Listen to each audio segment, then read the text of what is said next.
Si Lord. Yung pinakamalakas na palakpak po para sa Panginoon. Hallelujah. Thank you, Jesus. Amen. Excited po ba kayo ngayong umaga? Sabihin mo sa katabi mo, ikaw ay napakaganda ngayon at napakagwapo mo ngayon. Kamukha mo si Lord. Amen. Tanungin mo sa kanya, kamusta ka na ba? Kaya na po sagot. Sumagot ba? Kanamusta nyo? Amen. Tayo po napunta sa church. This is our second home. Amen. Ang church. Kung sa bahay po natin, hindi tayo masyadong nakakausap, nakakamusta, dito dapat sa church nakakamusta ka. Amen.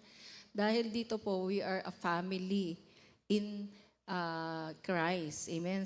Dahil si Jesus ay tinubos tayo sa ating mga kasalanan, iisa tayo sa katawan ni Kristo. Tayo magkakapatid. Sabihin mo sa katabi mo, kapatid kita sa ibang nanay. Isa lang tatay natin, iba yung nanay, di ba? Okay. So today po, we are going to continue sa ating pong series about the book of Exodus. Last week, ang pinag-aralan natin ay tungkol sa Ten Commandments. Sino nandito nung isang linggo? Ten Commandments, ano? So yung Ten Commandments pa, kailangan pa rin natin sundin. Sino nagsasabing, opo? Taas kamay. Sino nagsasabi, hindi na po? Kasi sa lumang tipan na yun eh. Sino nagsasabing ganon? So, discuss natin, di ba, na ang Israelita, binigyan sila ng kautusan nung iniligtas na sila. So, ang kautusan ay a new way of living. Ano po, ang Ten Commandments are the guidelines of God para po sa isang bagong pamumuhay bilang mga bayan ng Diyos. Tayo po bilang mga anak ng Diyos, ganun din ang istorya natin. Tayo pinalaya from the bondage of slavery, of sin and death. Nang kamatayan ni Jesus sa krus, tinubos tayo ni Lord. Amen? Sino dito nagsasabing, malaya na ako sa kasalanan. Taas kamay. So yun po yung truth. We are delivered from sin and death. Ang kasalanan, ang bunga nun, kamatayan. Pero tinubos tayo ni Jesus, tinanggal niya po yung sinful nature, pinalitan po niya ng bagong DNA. Kaya kay Kristo, ikaw ay isang bagong nilalang. Tingnan niyo po yung katabi niyo. Isa siyang bagong nilalang kay Kristo. Kaya nga lang, hindi pa nagmamature. Diba? Kasi dahan-dahan nabubuksan yung ating mga spiritual eyes, spiritual ears. Hindi ka itinalaga ng Diyos para gumawa ng kasalanan. Itinalaga ka at niligtas ka ng Diyos para gumawa ng kabutihan. Amen? Sabihin mo sa katabi mo, tandaan mo yan. Pinatawad ka na ni Lord, mahal ka ng Diyos. Amen. At hindi nagbabago ang pag-ibig ni Lord. Kahit nga nung makasalanan ka pa, andun ka pa sa putikan, minahal ka na ng Diyos. Amen. Binigay na niya yung kanyang buhay para sa iyo, sa akin. Amen. Kaya sobrang pagmamahal natin sa ating Panginoon. Ngayon, sa Ten Commandments, meron, siyempre, 10 nga yun eh. Ito po yung hindi naman utos. It is the word of the Lord.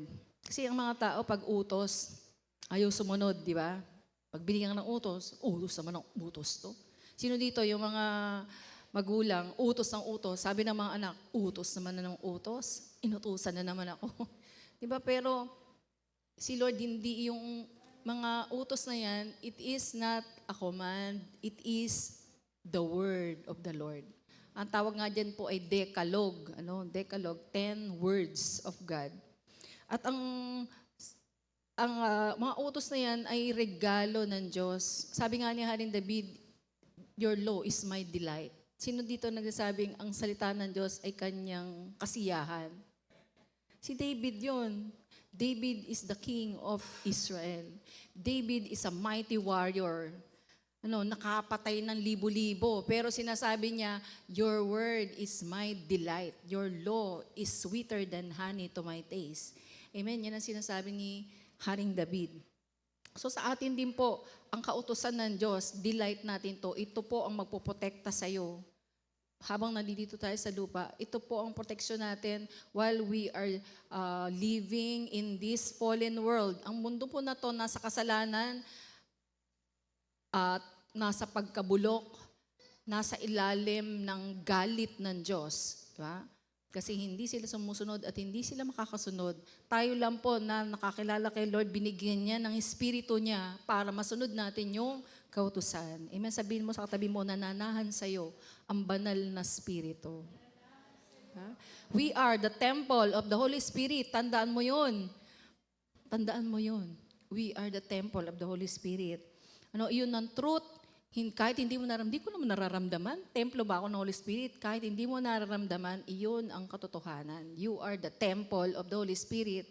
You are not appointed to wrath. Hindi ka ipinapoint para sa galit ng Diyos. Inapoint ka para sa kaluwalhatian, para makasama niya tayo doon sa kaluwalhatian niya. Amen? So, sabihin mo sa katabi mo, ready ka na bang makinig ngayon? Dahil delight natin ang salita ng Diyos, hindi tayo makikipagkwentuhan dyan sa katabi mo. Amen? Dahil delight mo yung Word of God, hindi ka magse-cellphone, baka nagpe-Facebook ka pa dito. Pwede po ba pakipatay mo na yung cellphone? Please, di ba? The Lord is our delight. The Word of God is our delight. Hindi yung cellphone natin. Isang linggo na mo nang hawak-hawak yan eh. Dito sa church, dalawang oras lang. Isang oras nga lang yung preaching, di ba? So, tabi muna po natin. Let us respect the word of the Lord. Amen? So, kayo po ba naranasan nyo na po bang mapagod? Ano ginagawa niyo po nagpapagod? Namamahinga, di ba? Okay? So, yung bang mga nagtatrabaho, napapagod? Yung mga hindi nagtatrabaho ba, napapagod? Mas pagod pa nga, di ba? Natawa tuloy. Hindi nagtatrabaho nga, mas pagod pa yun eh. No? Hindi makatayo doon sa upuan. Ala naman trabaho. Di ba? Nagrereklamo pa. Okay, so ang pagod, it is a human, hindi tayo immune, hindi tayo mai-immune o hindi tayo, tagdan yung, parang may kapaguran tayo. It's either physical or it's either kaluluwa mo napapagod. No? Minsan nga, madalas, ang napapagod, kaluluwa. Yung katawan, pagka napagod, mamamahinga lang, di ba? Pero pag yung kaluluwa mo napagod, mahirap yun, hindi mapahinga.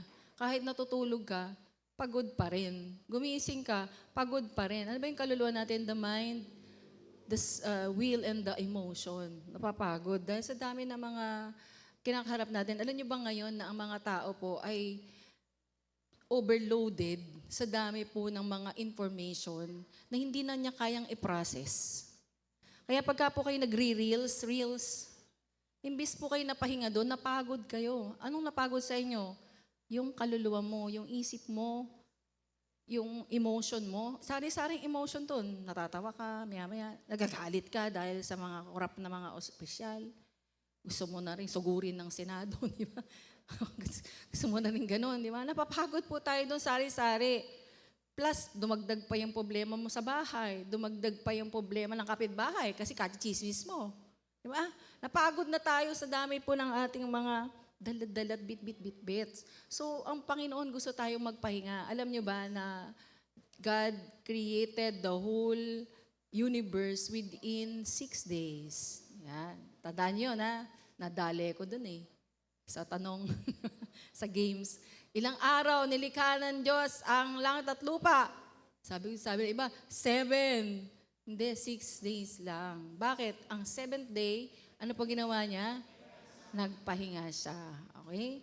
So, ito pong ating pag-uusapan ngayon. Rest and hope for the children of God. Amen. Tayo pong lahat ay tumayo. Let us read the word of the Lord.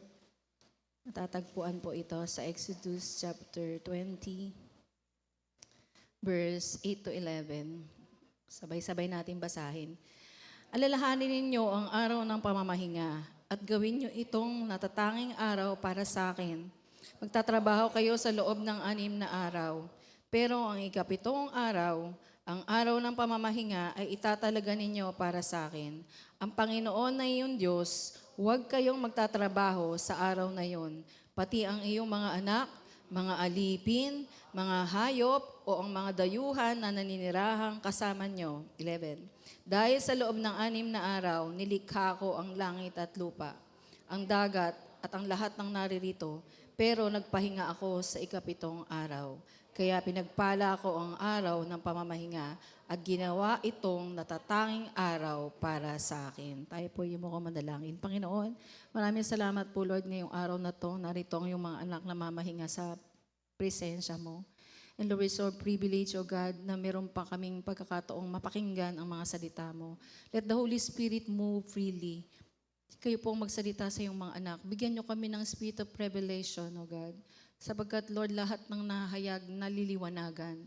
At lahat ng naliliwanagan, Panginoon, ay lumalakad, Panginoon, O God, sa siliwanag at hindi kailanman maliligaw ng landas, Panginoon. Salamat po, Lord.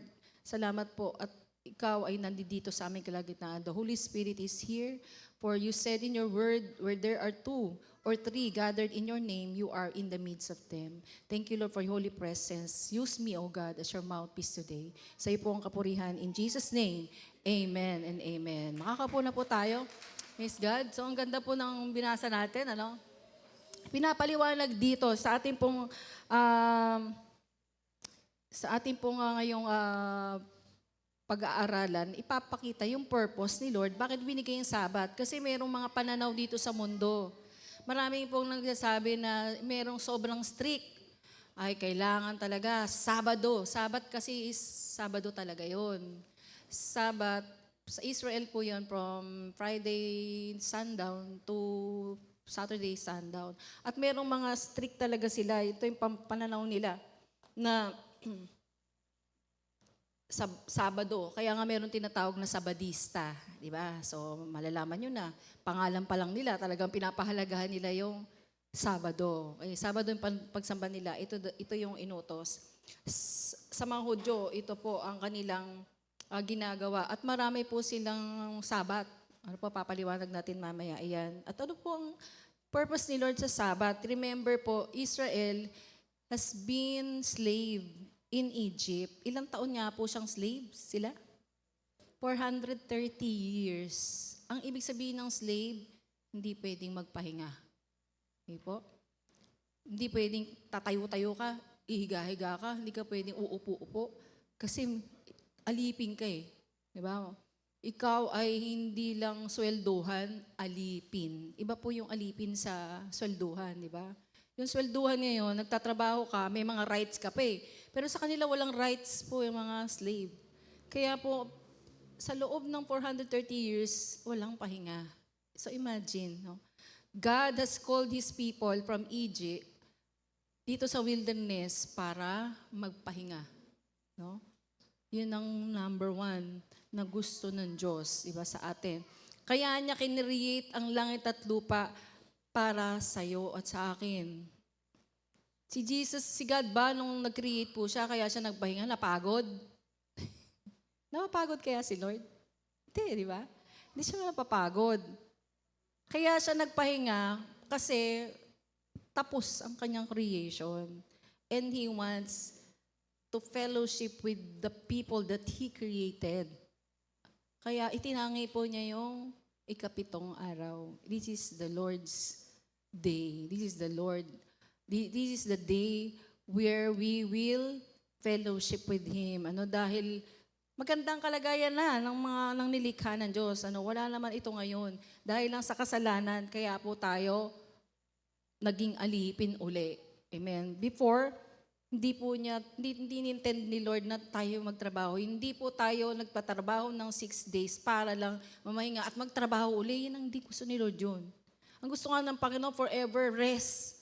Po sa ating mga gawa. Amen. At hayaan natin ang Panginoon kumilos sa ating pong buhay. At tandaan natin, ang trabaho ay sa Garden of Eden, hindi sumpa yun. Hindi ito bunga ng kasalanan. Di ba? Pinagtrabaho po niya si Adan doon eh. Ito pong pag-work na yon, blessing ni God yun. Pero, ang curse doon ay yung sobrang hirap. Kahit ka na ng kayod, wala ka pa rin. Pagal ng katawan mo, wala nang pahinga. Sabi nung nagtitinda dyan, di ba? Kasi sabi niya, oo nga, ano po ba yan, church? Oo nga po eh, kailangan niya po kami namamahinga. Wala na po kami pahinga, sa totoo lang. Binibless siya, pero nagre-reklamo siya. Wala daw kasi siyang pahinga. Sabi ko, bukas po, pumunta kayo doon, mamahinga kayo. Kasi mahal kayo ni Lord, gusto kayong pagpahingin. Hindi tayo alipin ng pera.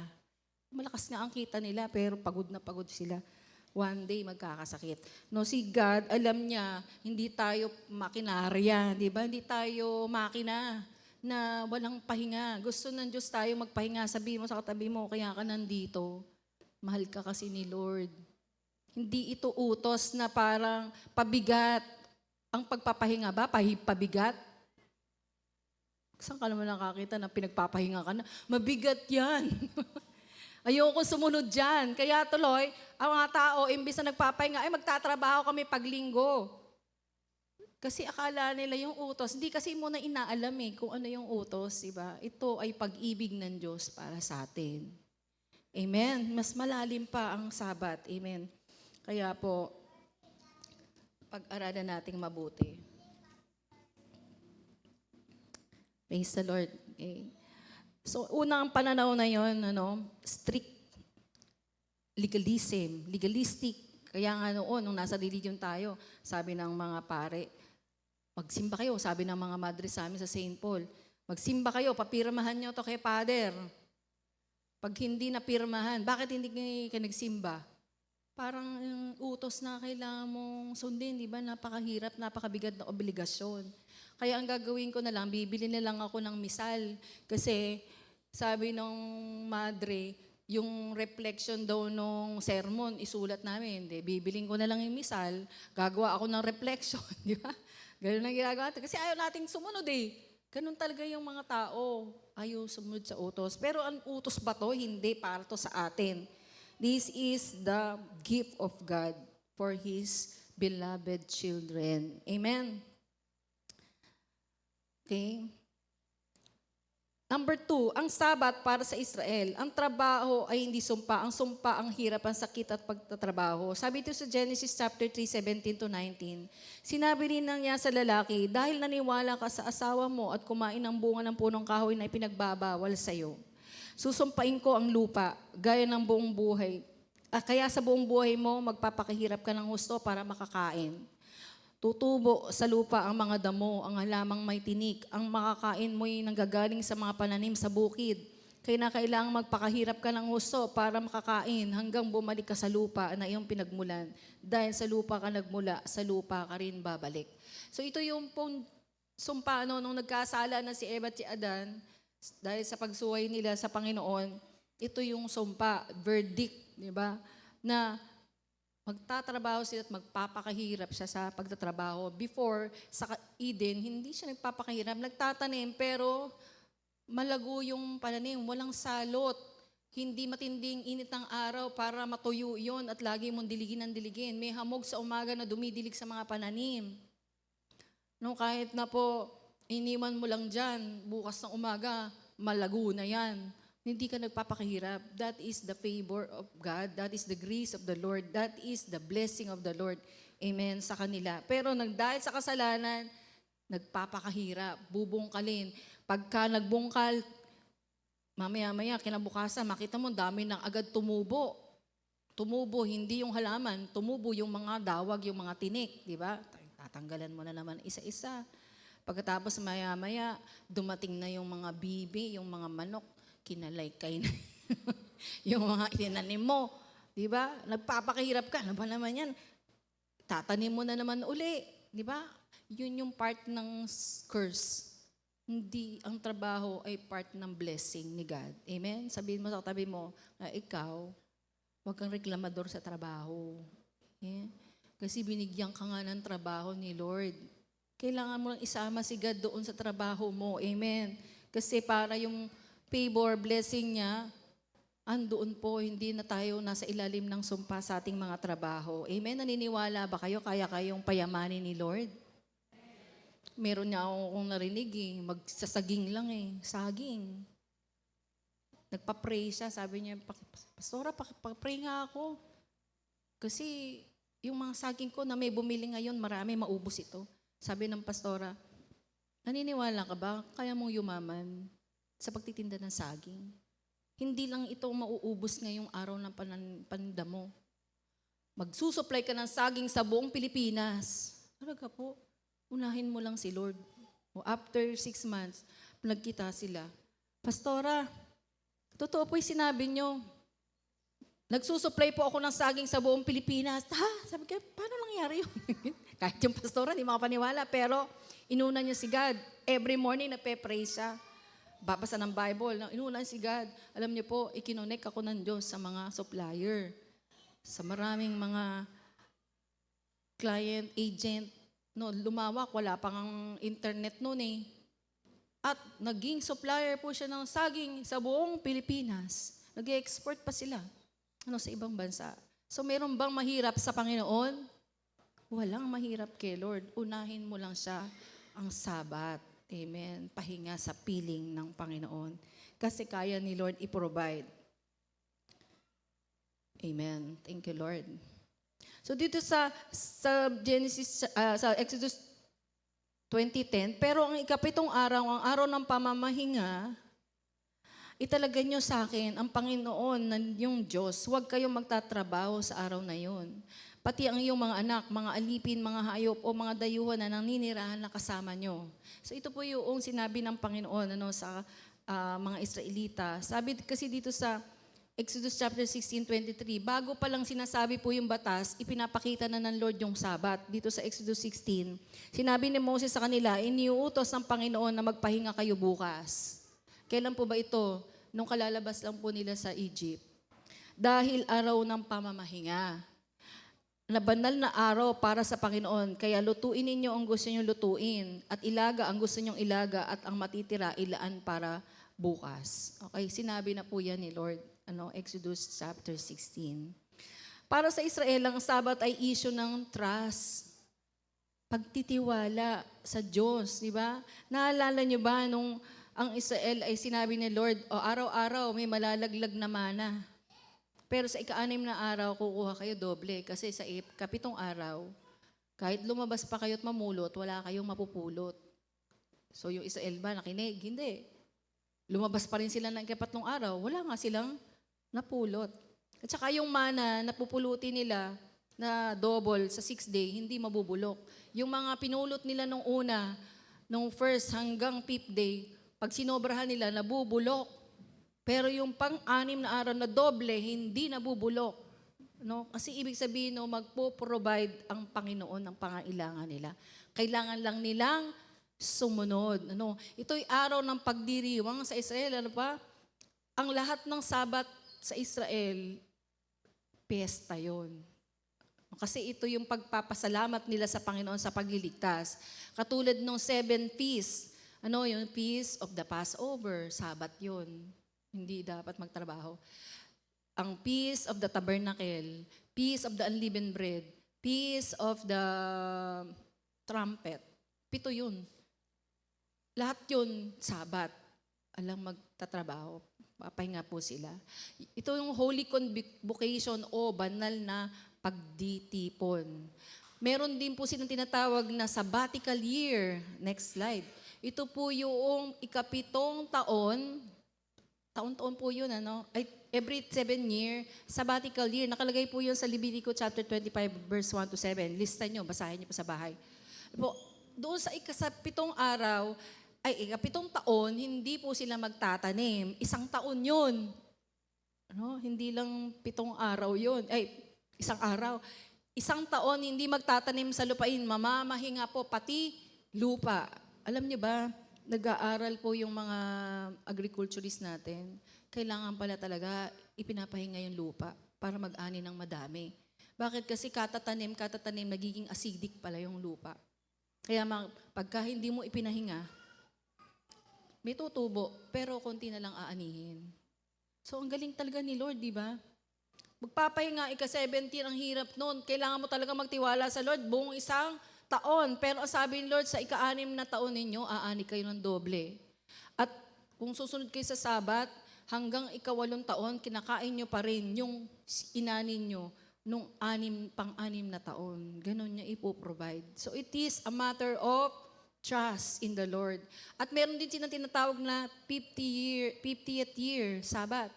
Buong taon yun. It is the year of Jubilee. Ang year ng paglaya. ang year na hindi ka nasisingilin sa mga utang mo.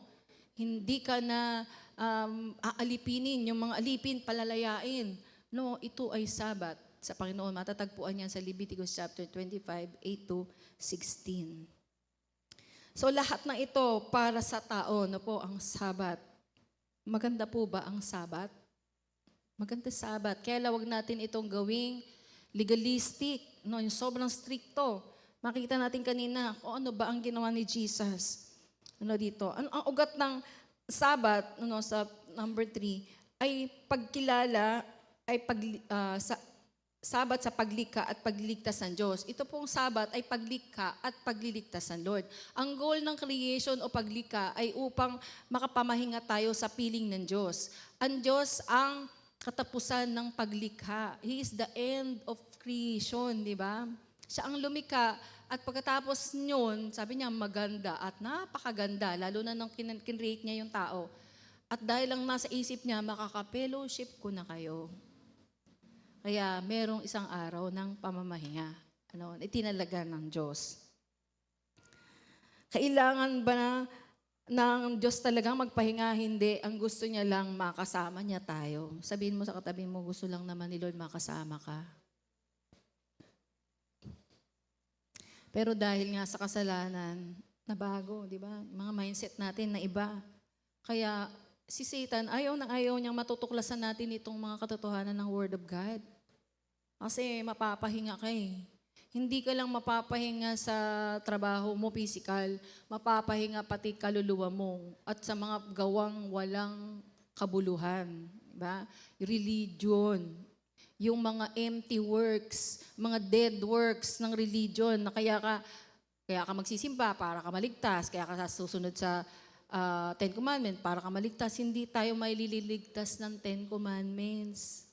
Ang Diyos, ang biyaya niya ang magliligtas sa iyo. Amen. Sa magitan ng pananampalataya natin sa Diyos. Amen.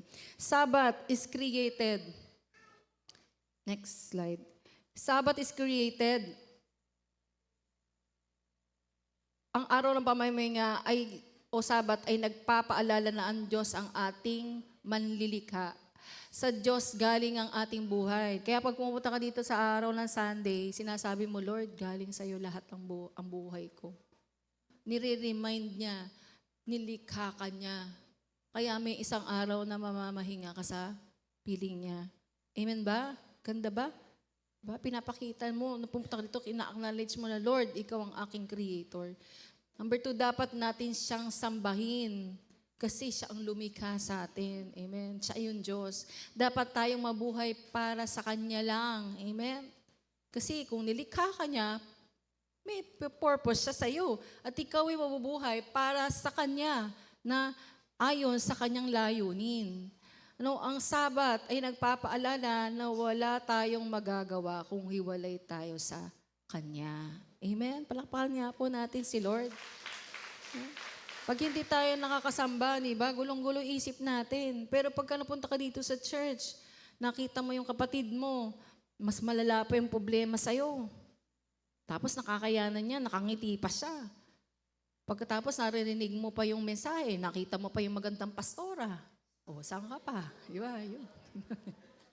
Joke.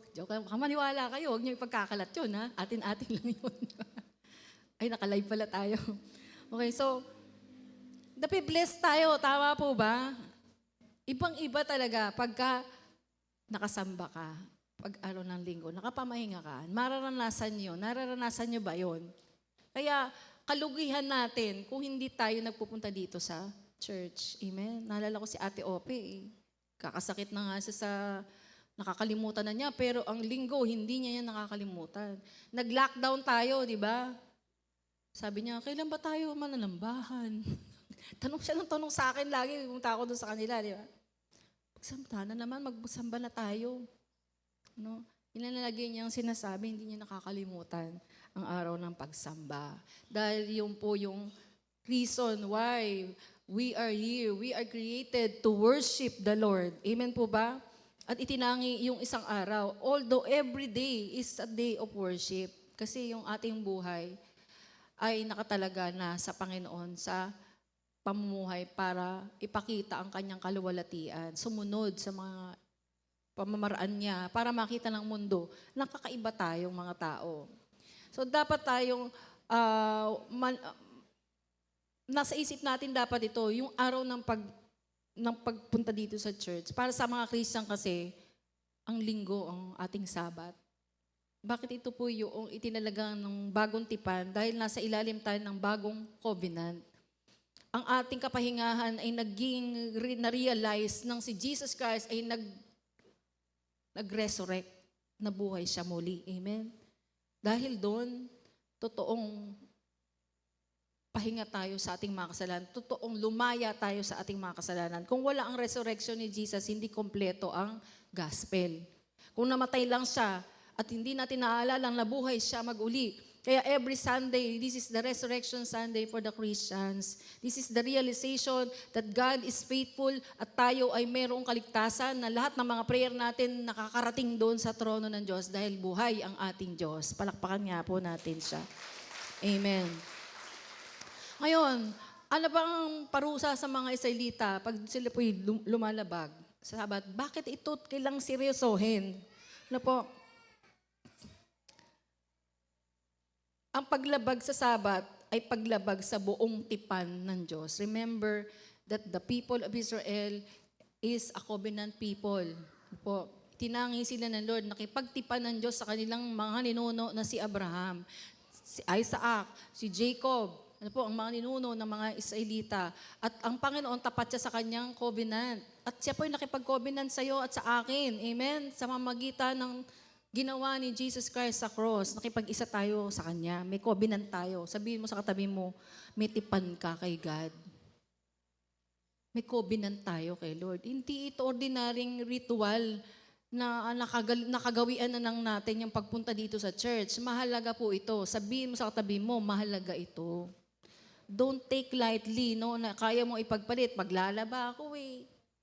Ay, may dadating kami na bisita. Sabihin mo sa bisita mo, pwede ba kung dadating ka, kung maaga ka, kung gusto mo, sumama ka sa akin sa church. Pero kung dadating ka at ayaw pumunta sa church, pumunta ka after church kasi mag-church ako. Kasi I am a covenant person. I have a covenant with my God to worship Him on Sunday. Amen po ba? Amen. So maliwanag po yun. Ano? Kaya sila po, ang hirap-hirap nila pagsabihan, ang tigas-tigas ng ulo nila. Nakakalimutan nila palagi. Dito sa church, kaya tayo pinapupunta ni Lord dito, biro mo lahat ng kinakanta natin dito tungkol sa tipan natin kay Lord. You are not a God create. Ay, kinanta ba natin yung kanina? You are God alone? Ay, hindi. Waymaker pala. Waymaker, miracle worker, promise keeper, light in the darkness. Di ba yan ang gospel? Kinakanta natin. Tapos, nagpe-pray pa dito. Lagi natin naalala yung cross. Nagpapasalamat tayo dahil we are saved. Di ba? Tapos ang mensahe pa rin, pinapaalala pa rin sa atin. Kaya po, hindi natin ito makakalimutan unless hindi mo alam talaga kung bakit. Sunod-sunod lang. Kasi dati naman, nung ako katoliko, nagsisimba kami paglinggo. Ngayon, born again na ako, nagsisimba rin ako paglinggo. Kaya lang, naiba na yung lugar. Hindi ganon. Sabihin mo, katabi mo, hindi ganon. Kailangan alam mo lahat, ginagawa mo. Amen? Praise the Lord. So, paulit-ulit, pinapaalala ng Diyos sa mga Israelita, sa magitan ng mga propeta, ang tungkol po sa paglabag nila sa Sabat. Sabi dito uli, basahin natin sa 13. Alalahanin niyo ang araw ng pamamahinga. Huwag ninyong iisipin ang pansarili ninyong kapakanan sa natatanging araw na yon. Ipagdiwang niyo ang araw ng pamamahinga at parangalan ninyo ito sa pamamagitan ng pagpipigil sa mga sarili ninyong kagustuhan at kaligayahan at pagtigil sa pagsasalita ng walang kabuluhan. Kapag ginawa niyo ito, magiging maligaya kayo sa inyong paglilingkod sa akin. Pararangalan ko kayo sa buong mundo. Pasasaganain ko ang ani ng lupain inyong minanas sa inyong ninunong si Jacob. Mangyayari ito dahil sinabi ng Panginoon, Isaiah 58 verse 13 to 14. Yung propeta, laging pinapaalala nila yung Sabat. Ipinapaalala kasi yung tipan, hindi lang yung legal na utos. Hindi tayo nagiging legalistic. Amen po ba? Ang pong pinapaalala dito ni Lord, na kayo ay may tipan sa akin. Kaya kayo magdiriwang ng Sabat. Pero nakalimutan po ng mga Israelita yan. In fact po, yung po mga peace, lahat-lahat, siguro sa panahon lang ni David nila ginawa. Pero after that, hindi na po nila ginawa. Ano po, yung mga inutos sa kanilang Panginoon. Akala natin, taon-taon nagdiriwang sila. Hindi, tinigil. At ipinasok ang mga Diyos-Diyosan sa loob ng templo ng Panginoon. Dinesecrate nila ang templo ng Panginoon. Binaliwala nila ang tipan ng kanilang mga ninuno sa Diyos. Amen. At sabi dito, they will delight in the Lord. Pagka ginawa nila yan, ang Sabat po ay pagdiriwang, di ba? Ayaw nilang magdiwang.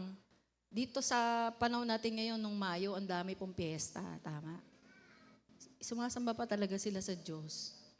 Sino ba kayang Diyos yung pinagpipista nila doon? Ito nga ang kasalanan ng Israel. Mga Diyos-Diyosan ang ipinagpista nila. Sumamba sila sa araw, buwan at mga bituin. Ang templo, ang dami mga Asherah pole, Baal. Nagpipista sila, ba't di pa nila ipagpista talaga si Lord, di ba? Itong Sunday is a celebration. Kaya nga, let's come, let's celebrate the Lord. Let's join in worship. Celebrate the goodness of God. This is a celebration. Kaya bawal nakasimangot pag Sunday. Tingnan mo, ang katabi mo, nakasimangot ba yan? Kung bigla silang umiti. Kasi it's a celebration. Amen. We celebrate the goodness of God. Sabi din dito sa Ezekiel chapter 22 verse 8, hindi mo iginagalang ang mga bagay na itinuturing kong banal. Pati ang araw ng pamamahinga na ipinatutupad ko sa iyo. May mga tao riyan nagsisinungaling para ipapatay ang iba. Mayroon din kumakain ng mga inihandog sa mga Diyos-Diyosan, sa sambahan, sa mga bundok, at gumagawa ng mga malalaswang gawain. Ito po yung hinanakit ng Lord sa Israel. Sinabi niya through the prophet Ezekiel. Ang dami mga propeta pinapadala ni Lord kasi nagkasala ang bayang Israel. Okay, so when we read the Old Testament, tingnan mo sino ba ang sinasabihan doon. Narrative, ikinukwento.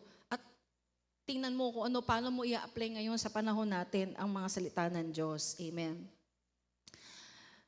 Sabi sa Nehemiah 13, 17 to 18, ito po, nakabalik na-exile, di ba, ang mga Israelita sa Babylonia. 70 years po sila uli doon na alipin ng Babylonia. Hindi pa nagsawa sa pagiging alipin. Naalipin uli sila 70 years dahil ayaw nilang sumunod kay God. Gusto nilang sumunod sa mga Diyos-Diyosan. So nung nandun sila sa Babylonia, si Nehemiah ginamit ng Panginoon. Para bumalik. Alam natin kung sino yung hari doon. Sino yung hari noon? Si King Cyrus at saka si King Darius. Dalawa ang ginamit nila ng mga Syrian king para ang mga Israelita bumalik sa Jerusalem. Itayo ang templo at muling sumamba sa Diyos. Ipangilin ang araw ng pamamahinga. So dito, sinaway uli ni Lord through the prophet Nehemiah, kaya sinaway ko ang mga pinuno ng Juda. Sinabihan ko, ano ba itong ginagawa niyong kasamaan? Hindi ba niyo itinuturing na banal ang araw ng pamamahinga? Hindi ba ganito rin ang ginawa ng inyong mga ninuno? Kaya tayo at ang lungsod na ito ay pinarusahan ng ating Diyos? Ngayon, ginalit pa ninyo ng lumbusan Diyos dahil sa ginawa ninyo, dahil hindi nyo itinuring na banal ang araw ng pamamahinga. Mabigat itong Sabat. Kung titingnan natin, sila ay na-cut off. Cut off, ibig sabihin nun, itinakwil ni Lord bilang kanyang bayan. Hindi lang yun, marami sa kanila ang namatay. Kamatayan at pagtatakwil, pagtitiwalag, yung pala yung parusa, di ba? Sa Old Testament, dahil sa hindi nila pagsunod sa Sabat, kasi ito yung covenant. Sa atin ngayon, may covenant tayo kay God. Kailangan natin i-honor, italaga natin isang araw para kay Lord. Amen? Para sambahin natin siya. Amen? So sa atin naman ngayon, si Kristo ang katuparan ng Sabat. Kasi nga, natupad pa ng mga Israelita yung Sabat. Yung covenant kaya nila, natupad nila, hindi. Hanggang sa na-exile uli, giniba pa yung templo. Hanggang ngayon, giba. Wala nga templo ngayon. Pangalawang templo, giniba. 2 beses nagigiba yung templo nila. Una yung kay Solomon. Sunod yung tinaniyo nila ni Nehemiah at nila Esdra, giniba. Ngayon, nung panahon na yun, pinaganda ni Herod, kaya lang, after no si Jesus Christ, ipinako nila sa krus. Ginaba uli ang templo, walang natirang bato na sa ibabaw ng kapwa bato, yun ang sinabi ni Jesus Christ. Dahil itinakwil uli ng Israel. Ang sino itinakwil nila ngayon? Si Jesus, na kanilang iniintay na Messiah. Ipinapako pa nga nila yan sa krus. Sabi niya, let the curse be upon us and our children. Sabi po ng mga Israelita, mga Hudyo. Kaya ano nangyari sa kanila? Nangalat sila sa iba't ibang panig ng daigdig. Iisa lang ang nakabalik doon sa Israel. Sino? Yung mga Hudyo. Ano ba yung mga Hudyo? The tribe of Judah. Nasaan na yung 10 tribes? Nawawala. Siguro yung ibang mga Libita nandun kasi may mga rabay sila doon. Pero nawala na sila. Bakit? Nakasumpa sila. Pero nasumpa sila para tayong mga Gentile ay makakilala sa Panginoon, di ba? Dapat tayong magpakumbaba. Dahil sila hanggang ngayong bulag, pero tayo nakakakita. Nakita natin si Lord, si Jesus Christ, ang Lord of the Sabbath. He is the realization ng tunay na kapahingahan. Walang kapahingahan noon. Kahit na nagsasabat sila, nagpepesta, hindi pa rin sila napapahinga. Dahil alipin sila ng kasalanan. Sino ang nagpalaya sa atin sa kasalanan? Si Jesus lang. Sino nagpalaya sa atin sa condemnation at guilt? Di ba? Minsan, humihingi ka na nga ng tawad, guilty ka pa rin. Hindi ka pa rin makapagpatawad sa iba, hindi mo pa rin mapatawad ng sarili mo. Pero in Jesus Christ, we are forgiven 100%. As if you have never sinned. Binigyan ka ng total amnesty. Dinukot yung record mo. Wala ka ng record ng kasalanan. Dismiss ang kaso. Ba? Dahil sa ginawa ni Jesus Christ sa cross. Patakpakan nga po natin si Lord. Doon lang tayo nagkaroon ng tunay na kapahingahan. Amen ba? Na hindi ka na inuusig ng konsensya mo. Dahil alam mo, pinatawad ka na ni Lord. Ano man yung kasalanan mo nagawang, pinakamalaki mang kasalanan niya, pinatawad lahat, binayaran lahat ng ating Panginoon ng kanyang kamatayan sa krus ng Kalbaryo. Para kay Kristo, ang Sabat ay araw ng paglaya at pagpapagaling. Dito sa Luke chapter 13, sabi dito, isang araw ng pamamahinga, nagtuturo si Jesus. Ano? Bakit kasi sinabing isang araw ng pamamahinga? Sabat. Siguro ano yun? Regular Sabat. Diba? Every week yun. Nagtuturo si Jesus sa sambahan ng mga Hudyo. May isang babae roon na 18 na taon nang may karamdaman dahil sa ginawa sa kanya na masamang espiritu. Yung karamdaman pala galing sa masamang espiritu. No? Kaya palayasin niyo yun. Baluktot ang katawan niya at hindi ito maituwid. Nakakita na ba kayo ng mga nandun sa Baguio? Yung mga namamalimos doon. Nakaganon. Hindi makaunat. Pero ginagawa lang nila yun. Nakaganon sila. Maraming tato. Itong babae na to, ganon, nakabaluktot, kuba siya. Pinapahirapan siya na masamang espiritu. Baluktot katawan niya, hindi na to maituwid. Na makita siya ni Jesus, tinawag siya at sinabi, babae, magaling ka na sa sakit mo. Diba? Nagpagaling si Lord sa Sabat, nakita ng mga Pariseyo. Sabi ng Pariseyo, bakit napapagaling ka sa Sabat? Bawal magtrabaho. Alam niyo ba sa Israel, ang paglakad nila pag araw ng Sabat, parang nagmumunwok. Patalikod. Bawal pasalong kasi bawal nga daw magtrabaho. Di ba ginawa nilang legalism? Ang utos ng Diyos, ginawang utos ng tao. Samantalang ang utos ng Diyos, ang salita niya, regalo sa tao. Hindi para pahirapan ang tao. Amen ba? Palakpakan nga natin si Lord. Kaya si Jesus, ano masama doon? Nagpagaling ako. Kayo ba, kung merong nahulog yung mga tupa nyo sa balon, hindi ba nyo sasagipin sa araw ng Sabat? Diba? Sinabi ni Jesus yun. Amen. Sabi rin dito sa Luke chapter 14, 1-6. Isang araw ng pamamahinga, inanyahan si Jesus na kumain sa bahay ng isang pinuno ng mga Pariseyo. Minamanmanan siyang mabuti ng mga taong kumukontra sa kanya. Oh, may kontra rin pala kay Lord, di ba? Doon ay may isang lalaking minamanas. Tinanong ni Jesus ang mga tagapagturo ng kautusan at mga pariseo, pinapahintulad ba ng kautusan na magpagaling ng may sakit sa araw ng pamamahinga o hindi? Tanong ni Lord. Pero hindi sila sumagot. Kaya hinawakan ni Jesus ang may sakit, pinagaling at saka pinauwi. No? Nilay hands. Sabi si Lord, sumusunod siya sa mga patakaran, lay hands mo yung may mga sakit. Pagkatapos sinabi niya sa kanila, kumahulog ba ang anak o baka ninyo sa isang balon sa araw ng pamamahinga? Pababayaan niyo ba? Nalang ba ito?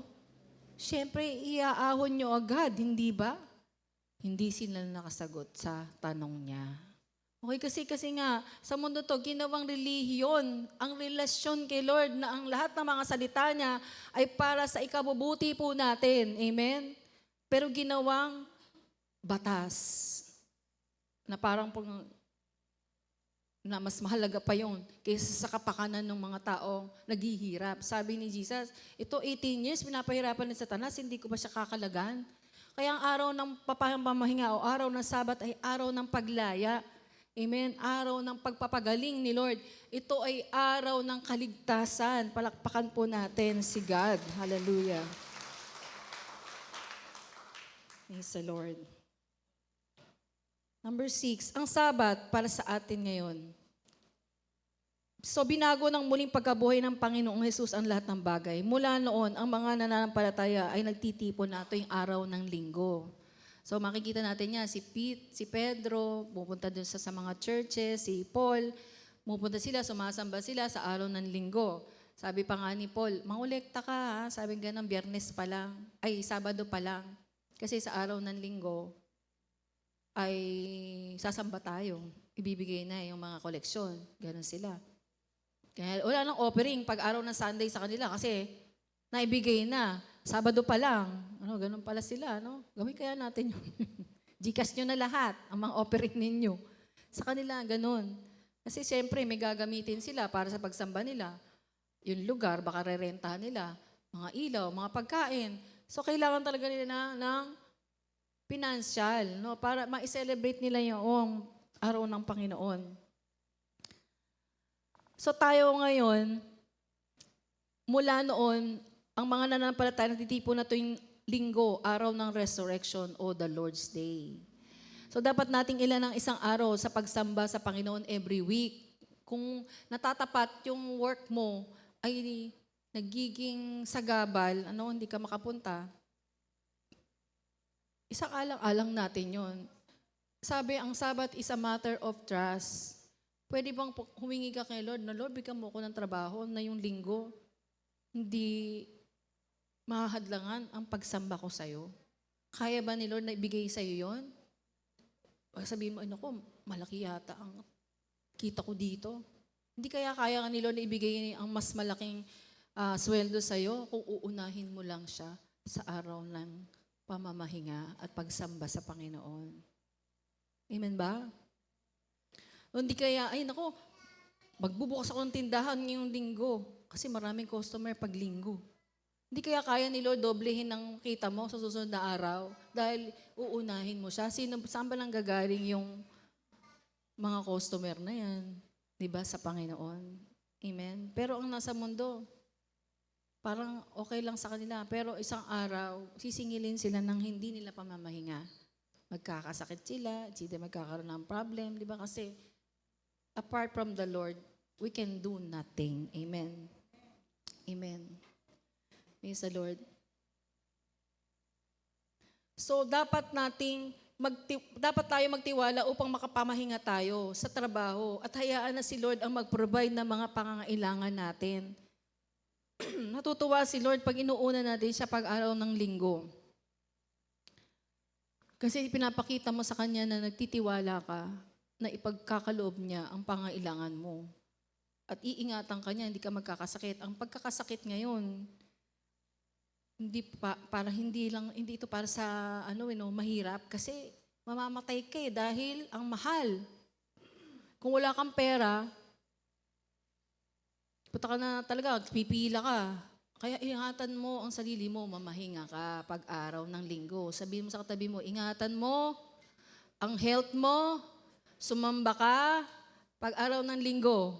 Yun. Palakpakan niya natin si God. Amen. Tumigil na tayo sa pagtitiwala sa sarili nating mga gawa. Pagka po tayo ay nagtitiwala lang sa sarili nating karunungan, yun nga. O kapag araw ng linggo, mas maraming customer kasi walang pasok. Ang mga tao pupunta sa galaan, pasyalan, maraming pasahero. Tapos, sa mga establishment, marami ding tao. Di ba? Ikikita ka talaga. Yun ang kaisipan ng sarili nating kaisipan. At saka pag araw ng linggo, family day. Muna tayo, mag-swimming. Ganyan. Family day daw. Uy, kinakalimutan na si Lord, yung kanilang covenant. Kaya yung mga anak, wala ring pagpapahalaga sa araw ng linggo. Kasi pwede naman pala linggo. Kami po kahit nasa bakasyon na kami, pag araw ng linggo na tapat, naghahanap kami ng church. Kasi pinapakita mo sa mga anak mo, una si God, di ba? Kesa yung ating sariling kaligayahan. Amen po ba? Yan. Kaya nga natin pina-aircon na dito sa church eh. Kasi parang huwag muna kang punta sa mall. Dito sa church, malamig. Eh, giniginaw ba kayo? Maginaw din eh. 2 aircon din sa harapan, di ba?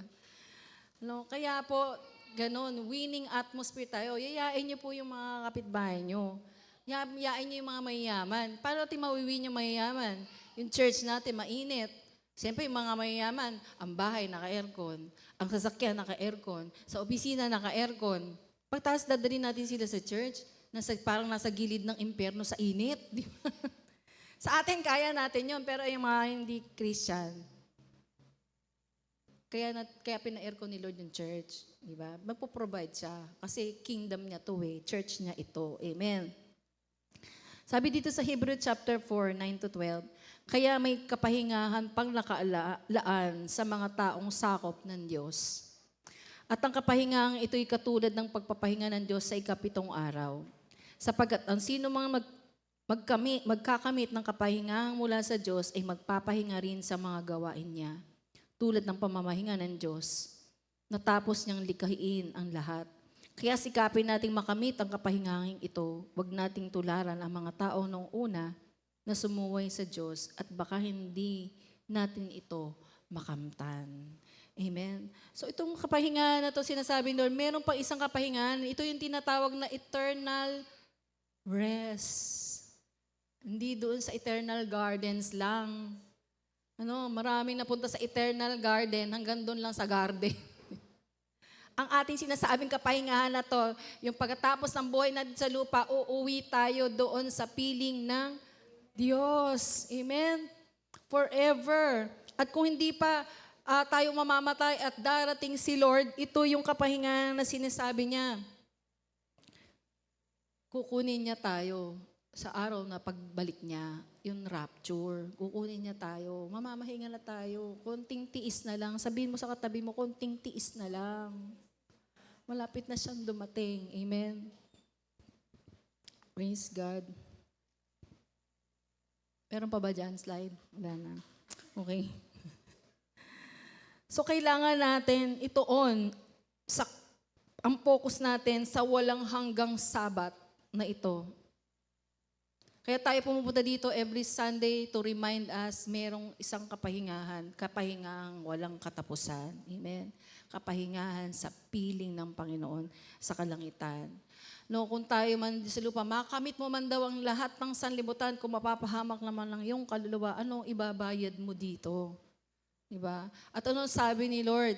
Magsiparito kayo sa akin lahat ng nabibigatan at napapagal sa iyong mga pasanin at bibigyan ko kayo ng kapahingahan. Amen? Kapahingahan ng ating mga kaluluwa. Amen po ba? Tayo po lahat ay tumayo. Let us worship the Lord. Amen? So nawa po ay naintindihan natin, iba yung Sabat.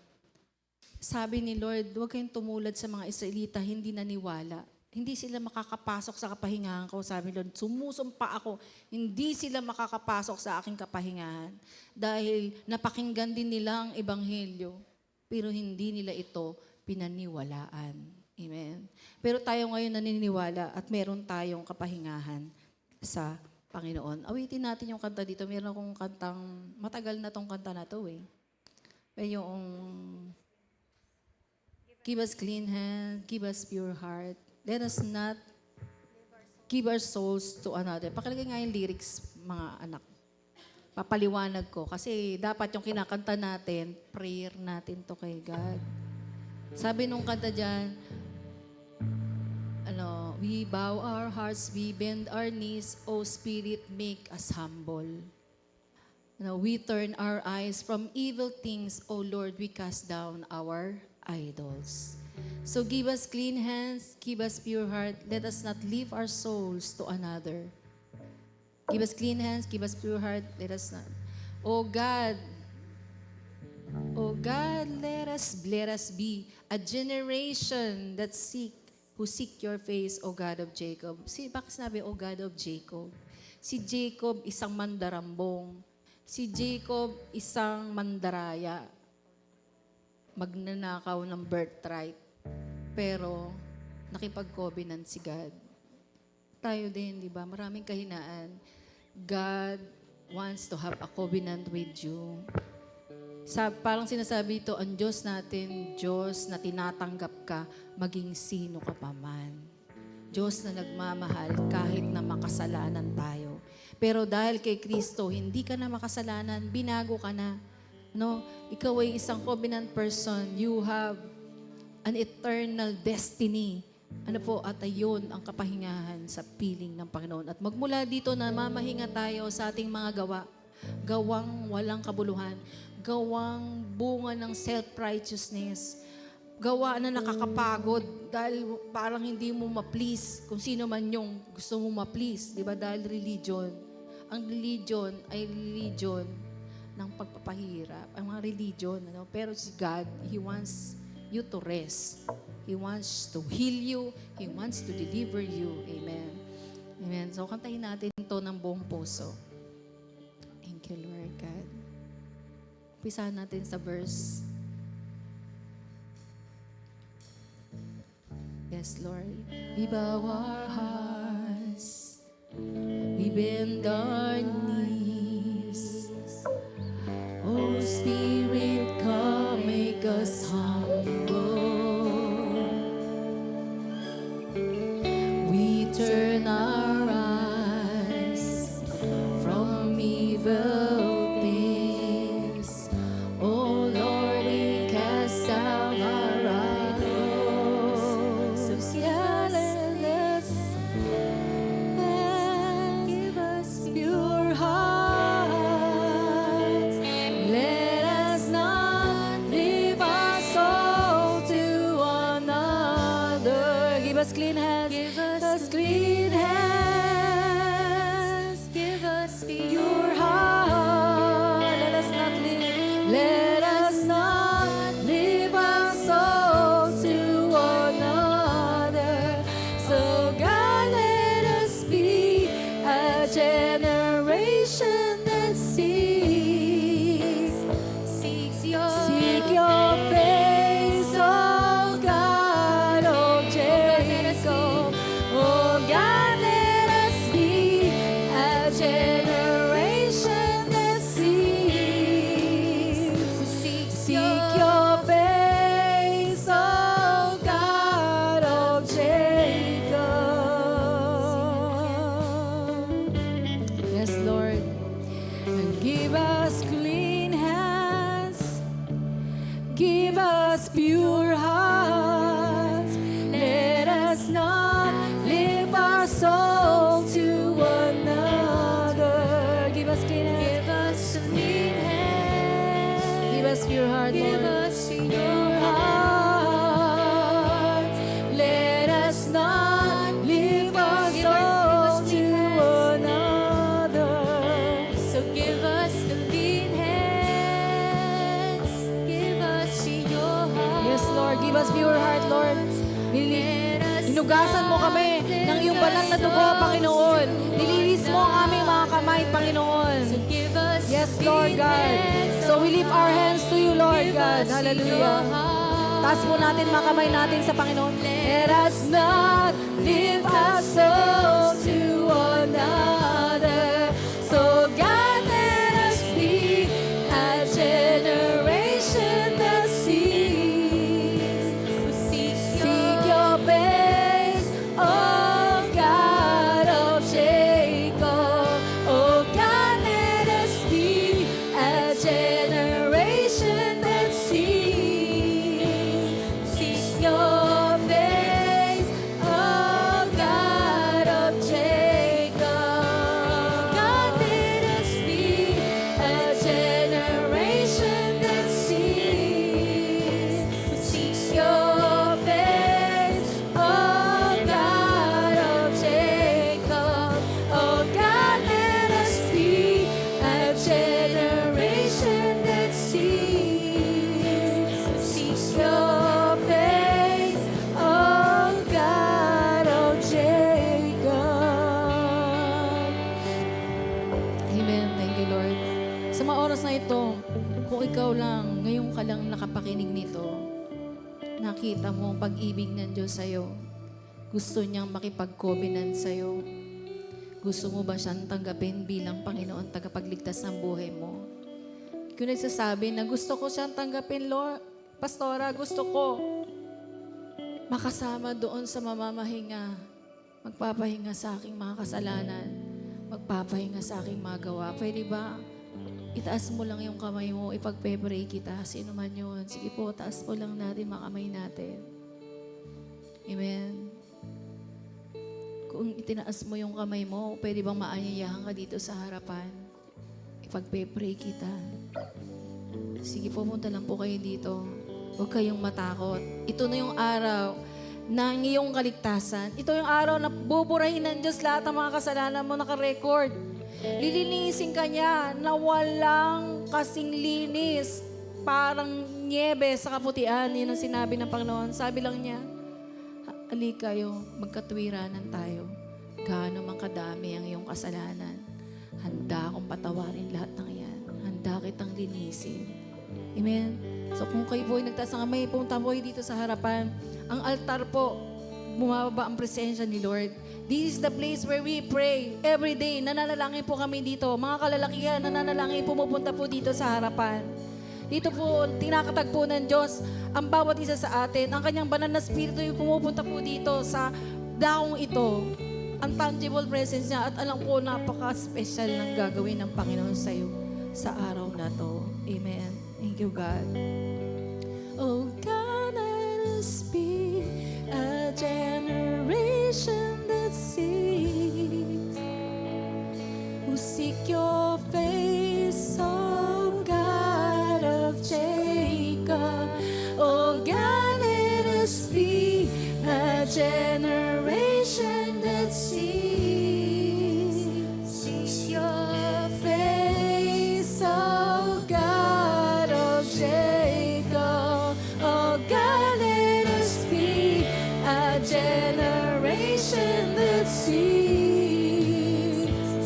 your face, oh God of Jacob. Oh God, let us be a generation that seeks your face, oh God of Jacob. Yes, Lord. Hallelujah.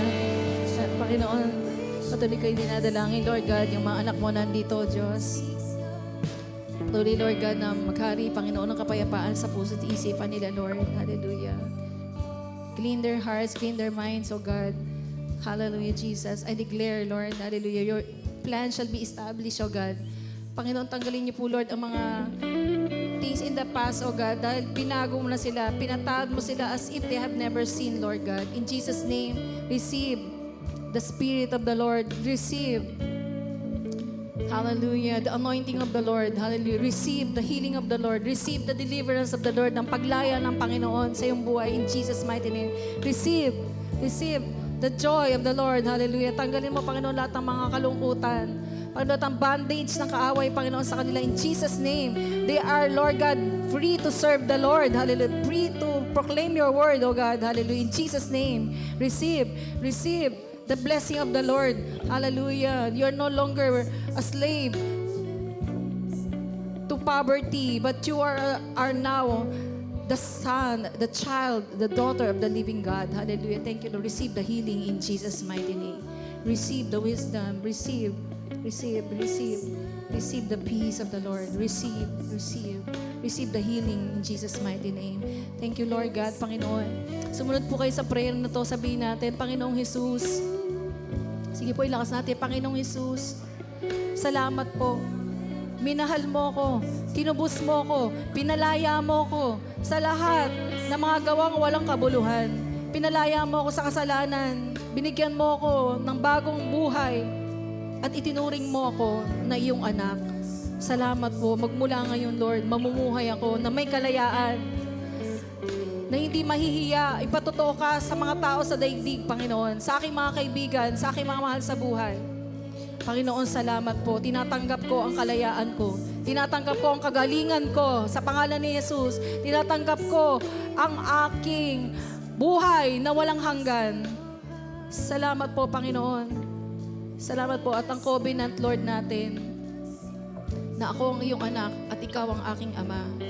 Ako ang iyong bayan, ikaw ang aking Diyos. Hallelujah. At ang iyong mga daan, ang aking mga daan. Ang iyong mga batas, ang aking mga batas. Ang iyong mga salita, ang aking mga salita.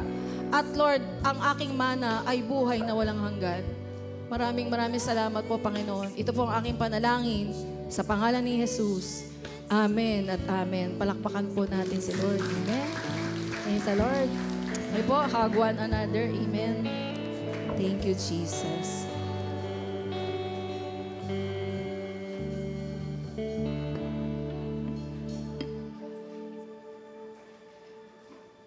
Amen po, magkakaroon po tayo ng small group, ano po, mga groupings.